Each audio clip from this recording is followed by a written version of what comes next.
রাধে রাধে সবাইকে। রাধা মাধবের কৃপা এত তাড়াতাড়ি পাবো সত্যি বুঝতে পারিনি। হ্যাঁ, তবে এটা চেয়েছিলাম সব দিকে সামলে তারপর আমি কোনো বিগ্রহ পুজো করব। আমি সত্যি মন থেকে চেয়েছিলাম যে কোনোদিন যদি নিরামিষ খেতে পারি তবেই আমি বিগ্রহ পুজো শুরু করব। কারণ বিগ্রহ পুজোর অনেক নিয়ম আছে, যেটা আজকালকার দিনে অনেকেই মানে না, আর দেখাবা করতে গিয়ে সেই নিয়মগুলো ভেঙে ফেলে। আর সেই জিনিসটাই আমি কখনো চাইনি। নিজে মাছ মাংস সমস্ত কিছু খাবো আর তারপর গিয়ে আমি বিগ্রহ পুজো করব, সেটা আমার পক্ষে সম্ভব নয়।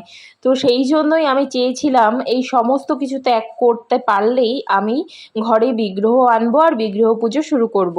আর আমার ফ্যামিলিতে সবচেয়ে কঠিন কাজ ছিল এটা আমার বরের পক্ষে, কারণ সে মাছ মাংস ছাড়া চলতেই পারে না।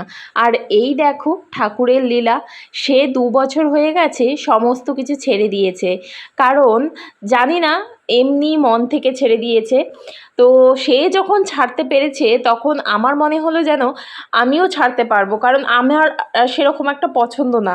তো আমিও ছেড়ে দিয়েছি। আর আমার ছেলে তো সেরকম কিছুই খায় না, মাছ মাংস জিনিসটা পছন্দই করে না, ওকে দিলেও ফেলে দেয়।